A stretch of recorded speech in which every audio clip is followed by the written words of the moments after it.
ജനുവരി 1, 2025 രാവിലെ 5 മണിക്ക് എണീക്കണം. എന്നിട്ട് തണുത്ത വെള്ളത്തിൽ മുഖം കഴുകണം. അതിനുശേഷം പല്ല് തേക്കണം. അതിനുശേഷം പ്രഭാത കൃത്യങ്ങളൊക്കെ ചെയ്ത് യോഗ ചെയ്യാൻ ഇരിക്കണം. യോഗയൊക്കെ കഴിഞ്ഞ് ഇഷ്ടമുള്ള ഏതെങ്കിലും ബുക്ക് എടുത്ത് വെച്ച് വായിച്ചു പഠിക്കണം. അതിനുശേഷം കുളിച്ച് ബ്രേക്ക്ഫാസ്റ്റ് കഴിച്ച് സ്കൂളിൽ പോകാൻ ഒരുങ്ങണം. സ്കൂളിൽ പോകുന്ന വഴിക്ക് ബസ്സിലിരുന്ന് ഏതെങ്കിലും ഇഷ്ടപ്പെട്ട ബുക്ക് വായിക്കണം. അതിനുശേഷം സ്കൂളിലെത്തി അമൃതയുമായി ചളി പറഞ്ഞ് സമയം കളയാതെ ക്ലാസ്സിൽ ശ്രദ്ധിച്ചിരിക്കണം. ഒഴിവ് സമയങ്ങളിൽ പിങ്കിയുടെ അടുത്തിരുന്ന് അവളുമായി ഡിസ്കസ് ചെയ്ത് പഠിക്കണം. വൈകുന്നേരം സ്കൂൾ വിട്ട് അമൃതയുമായി കറങ്ങി നടന്ന് സമയം കളയാതെ നേരെ വീട്ടിലെത്തണം. വീട്ടിലെത്തി ചായയൊക്കെ കുടിച്ച് ഹോംവർക്ക് ഒക്കെ എഴുതി പഠിച്ച് കുളിച്ച് നേരത്തെ കിടന്നുറങ്ങണം.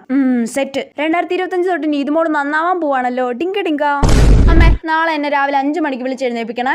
എന്തിനാ? ജനുവരി 1 അല്ലേ അമ്മേ? അപ്പൊ നാളെ മുതൽ ഞാൻ നേരത്തെ എണീക്കാൻ പോവാ. ഓ പിന്നെ നീ കുറെ എണീക്കും. ഇതൊക്കെ ഞാൻ എത്ര കണ്ടതാ. അമ്മ, ഞാൻ എണീക്കും. എനിക്ക് രാവിലെ എണീറ്റ് പഠിക്കണം. നീ കുറെ പഠിച്ചതും എത്ര നാളത്തേക്കാ? അമ്മ, എന്നെ നന്നാവാൻ വിട്.